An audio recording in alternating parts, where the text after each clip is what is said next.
வணக்கம் நேர்களே, நான் உங்கள் ஆஸ்ட்ரோ பூர்ணா. இன்னைக்கு நாம பார்க்கக்கூடிய பதிவு ஜனவரி மாத பலன்கள். 2026 முதல் மாதமான இந்த ஜனவரி மாதம் ஒவ்வொரு ராசி என்பர்களுக்கும் என்ன மாதிரியான ஒரு பலனை கொடுக்க போது. இந்த மாதத்தின் முதல் நாளான 1ஆம் தேதி நம்மளுடைய மனோகாரகனாகப்பட்ட அந்த சந்திரன் காலபுருஷனுக்கு 2ஆம் இடத்துல பயணிக்கிறார். 2ஆம் இடம் அப்படின்றது தன குடும்ப வாக்குஸ்தானம். இதனால இந்த மாதம் ஆரம்பிக்கும் போதே எல்லோருக்குமே நிறைய வருமானங்கள் வரக்கூடிய ஒரு ஆண்டாதான் தொடக்கமாக அமைய போகுது. இந்த மாதத்துல மற்ற கிரகங்களின் கோச்சார நிலவரங்கள் அப்படின்னு பார்க்கும்போது மிதுன ராசியில குரு பகவான் வக்ரத்தன்மையோட இருக்கிறார். சிம்ம ராசியில கேது பகவான், அடுத்த தனுர் ராசியில சூரியன், செவ்வாய், புதன், சுக்கிரன், இந்த 4 கிரகங்களும் சேர்க்கை பெற்று இருக்கு. அடுத்து கும்ப ராசியில ராகு பகவான், மீன ராசியில சனி பகவான் இயல்பு தன்மையோட இருக்கிறார். இந்த மாதத்துல அந்த கிரகங்களினுடைய கோச்சார கிரகங்களினுடைய பெயர்ச்சிகள் அப்படின்னு பார்க்கும்போது சுக்கிரனாகப்பட்டவர் 13ஆம் தேதி தனுர் ராசியிலிருந்து மகர ராசிக்கு பெயர்ச்சி ஆகிறார். அடுத்து 15ஆம் தேதி சூரியன் பகவான், அடுத்து 16ஆம் தேதி செவ்வாய் பகவான், 17ஆம் தேதி அந்த புதன் பகவான். இந்த 4 கிரகங்களும் அடுத்தடுத்த நாட்கள்ல அந்த தனுர் ராசியிலிருந்து மகர ராசிக்கு பெயர்ச்சியாகி போறார். அதனால இந்த மாதத்துல பாத்தீங்கன்னா காலபுருஷனுக்கு 10ஆம் இடத்துல இந்த 4 கிரகங்களின் சேர்க்கை ஒவ்வொரு ராசி என்பர்களுக்கும் உண்டான ஒரு மாற்றங்களை பற்றி தான் நம்ம இந்த பதிவுல தெளிவா பார்க்க போறோம். இந்த சேனலை முதன்முறையா பாக்குறீங்க அப்படின்னா சப்ஸ்கிரைப் பண்ணிக்கோங்க, பெல் பட்டன்ல ஆல் ஆப்ஷன் சூஸ் பண்ணிக்கோங்க. மேஷ ராசி என்பர்கள் காலபுருஷனுக்கு முதல் ராசி நம்ம மேஷ ராசி. இந்த 2026 முதல் மாதமான இந்த ஜனவரி மாதம் இந்த ராசி என்பர்கள் பாத்தீங்கன்னா நிறைய ஒரு வேலை சம்பந்தப்பட்ட ஒரு மாற்றங்களை பெறக்கூடிய ஒரு நேரமாக தான் இருக்கும். வேலை இல்லாதவர்களுக்கு வேலை வாய்ப்பு வரக்கூடிய ஒரு மாதமாகவும், அடுத்து ஒரு புதிய வளர்ச்சியை தேடி அந்த வேலையை ஒரு மாற்றம் செய்யறதுக்கு உண்டான ஒரு மாதமாகவும் தான் இந்த ஜனவரி மாதம் இந்த மேஷ ராசி என்பர்களுக்கு இருக்கும்.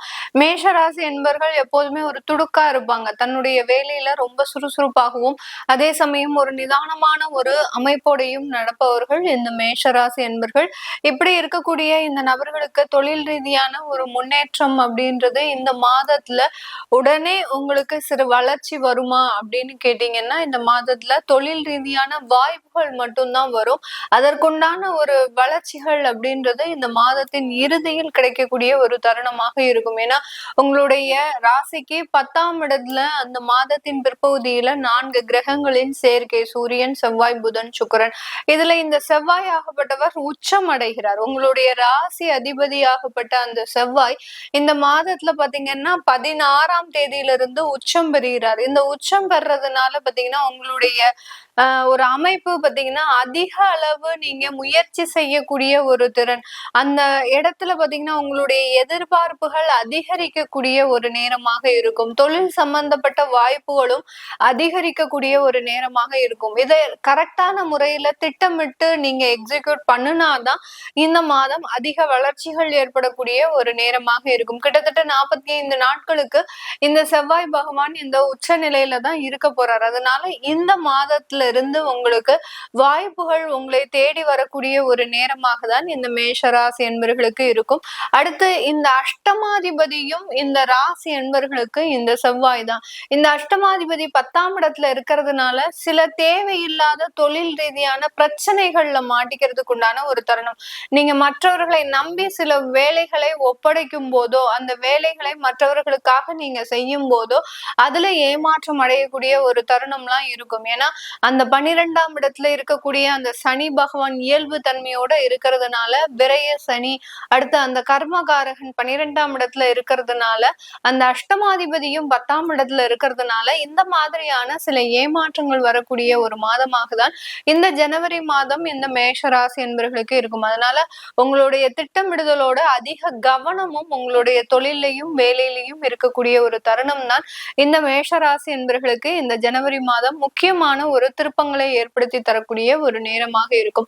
காசு விஷயத்துல, பணம் சம்பந்தப்பட்ட விஷயத்துல இந்த மாதம் எப்படி இருக்க போகுது அப்படின்னு கேட்டீங்கன்னா கடந்த ஒரு 3 மாதமாக சில இடத்துல நிறைய ஒரு விரயங்களை சந்திச்சிருப்பீங்க. இந்த மேஷராசி என்பர்கள் யார்கிட்டயாவது பணத்தை கொடுத்து அது திரும்ப வராம இருக்கிறது. அடுத்து பாத்தீங்கன்னா நீங்க உங்களுடைய நண்பர்கள், உங்களுடைய உறவினர்கள் சொல்லி அவர்கள் கிட்ட பணத்த குடுத்து நீங்க திரும்ப பெற முடியாம ஒரு சூழ்நிலை. இது எல்லாமே இந்த மாதத்துல உங்களுக்கு முழுமையாக கிடைக்கக்கூடிய ஒரு தருணமாக இருக்கும். ஏன்னா 10ஆம் இடத்துல சுக்கிரனும் உங்களுக்கு அங்க இருக்கிறதுனால, அந்த பணம் சம்பந்தப்பட்ட விஷயத்துல நிறைய ஒரு வருமானங்கள் வரக்கூடிய ஒரு தருணம். உங்களுடைய தனஸ்தானாதிபதி அப்படின்னு சொல்லக்கூடிய அந்த சுக்கிரன் 10ஆம் இடத்துல இருக்கிறதுனால, வருமானத்திற்கு இந்த மாசம் பஞ்சமே இருக்காது. ஏதோ நீங்க கஷ்டப்பட்டு சமாளிச்சு வந்தா கூட இந்த மாதம் பெரிய அளவுக்கு உங்களுக்கு பற்றாக்குறை அப்படின்றது இருக்காது.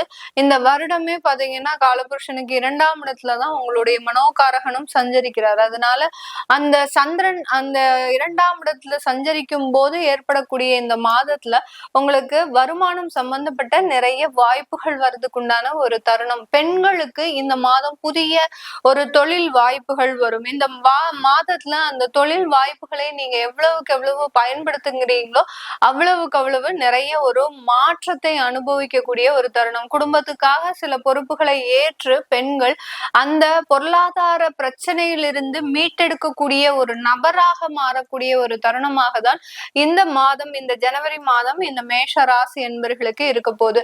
இந்த மேஷ ராசி என்பர்கள் இந்த காலகட்டம் மாணவ பருவங்கள் அவர்களினுடைய உழைப்புல மிக அதிக கவனம் செலுத்தணும். ரொம்ப கேர்லெஸ்ஸா இருக்கிறது, நம்ம தானே நம்ம படிச்சுக்கலாம், நமக்கு எப்பனாலும் படிக்கிறதுக்கு முடியும் அப்படின்ற மாதிரியாக அந்த படிப்பு சம்பந்தப்பட்ட விஷயத்துல கொஞ்சம் அக்கறையோடு இருந்துட்டாங்க அப்படின்னா இனி வரக்கூடிய காலங்கள்ல கொஞ்சம் தேர்வுகள்லயோ இல்ல உங்களுடைய கல்வி சம்பந்தப்பட்ட வளர்ச்சியிலயோ அதிக கவனம் இருந்தது அப்படின்னா முறையான ஒரு வளர்ச்சி அப்படின்றது இந்த மேஷ ராசி என்பர்களுக்கு இருக்கும். இந்த காலகட்டம் இந்த ராசி என்பர்கள் விளையாட்டு துறையை சார்ந்தவர்களுக்கு அதிக வாய்ப்புகள், நான் என்னுடைய புத்தாண்டு பலன்கள்லயே நிறைய பேர் பார்த்திருப்பீங்க, அந்த விளையாட்டு துறை சம்பந்தப்பட்ட நபர்களுக்கு, இந்த மேஷராசி நபர்களுக்கு அதிகப்படியான வாய்ப்புகள். சின்ன குழந்தைங்க கூட இந்த மாதத்துல அந்த விளையாட்டு துறையில அதிகமாக போராடி வெற்றி பெறக்கூடிய ஒரு நேரமாக தான் இருக்கும். உங்களுடைய ராசி அதிபதியே 10ஆம் இடத்துல உச்சமாக இருக்கிறதுனால இந்த விளையாட்டு துறை, அடுத்து பாத்தீங்கன்னா அதிகாரிகள், அதாவது பாதுகாப்பு சம்பந்தப்பட்ட துறையில இருக்கக்கூடியவர்கள், உயர் அதிகாரிகள், இந்த மாதிரியான அமைப்புல இருக்கக்கூடிய நபர்களுக்கு அதிகப்படியான ஒரு முன்னேற்றம், அதிகப்படியான ஒரு அங்கீகாரம் கிடைக்கக்கூடிய ஒரு மாதமாக தான் இந்த ஜனவரி மாதம் இந்த ராசி என்பர்களுக்கு இருக்க போகுது. இந்த மாதத்துல திருமணம் சம்பந்தப்பட்ட விஷயங்கள், ஏற்கனவே திருமணமானவர்களுக்கு இந்த மாதத்துல அந்த ஒரு நல்ல ஒரு திருமணத்தை அனுபவிக்கக்கூடிய ஒரு அமைப்பு, அதாவது கொஞ்சம் மகிழ்ச்சியாக இருக்கக்கூடிய ஒரு நேரம், கூட்டு குடும்பமாக இருந்து சில நல்ல ஒரு டயத்தெல்லாம் ஸ்பெண்ட் பண்ணக்கூடிய ஒரு நேரமாக தான் இந்த புதிதாக திருமணமானவர்களுக்கு இருக்கும். திருமண வரனுக்காக ஏற்பாடு பண்ணிட்டு இருக்கிறீங்க அப்படின்னா இந்த மாதம் அதுல சின்ன தடைகள் இருக்கும். பட் இந்த மாதத்தின் இறுதியில உங்களுக்கு அந்த திருமண வரன்கள் முழுமையாக கிடைக்கக்கூடிய ஒரு நேரமாக தான் இந்த மேஷ ராசி என்பவர்களுக்கு இருக்க போகுது. இது எல்லாமே நம்ம கோச்சார நிலவரப்படி பலன்களை சொல்லியிருக்கிறோம். உங்களுடைய சுய ஜாதகத்துல பாத்தீங்கன்னா முக்கியமா உங்களுடைய தெய்வ பலத்தை நீங்க தெரிஞ்சுக்கலாம். நிறைய பேர் பாத்தீங்கன்னா நாங்க அந்த கோயிலுக்கு போறோம், இந்த கோயிலுக்கு போறோம், இந்த விளக்கு ஏற்றோம், இந்த தெய்வத்தை பிரார்த்தனை பண்றோம், வாரத்துல 7 நாள்ல நாங்க 5 நாள் விரதமா தான் இருக்கிறோம், அப்படி இருந்தும் எங்களுக்கு எந்த விதமான ஒரு மாற்றமும் கிடைக்க மாட்டேங்குது அப்படின்னு சொல்லக்கூடியவர்களுக்கு முதல்ல ஜாதக ரீதியாக தெய்வ பலன் அப்படின்றது நம்ம முழுமையாக கண்டுபிடிச்சு அதற்குண்டான நிவர்த்தியை நம்ம சொல்லிட்டோம். ஏன்னா உங்களுடைய ஜாதகப்படி அந்த தெய்வம், உங்களுக்கு உண்டான தெய்வம் சாதகமாக இருக்கலாம், நீங்க அந்த தெய்வத்தை வழிபடாம இருக்கலாம்.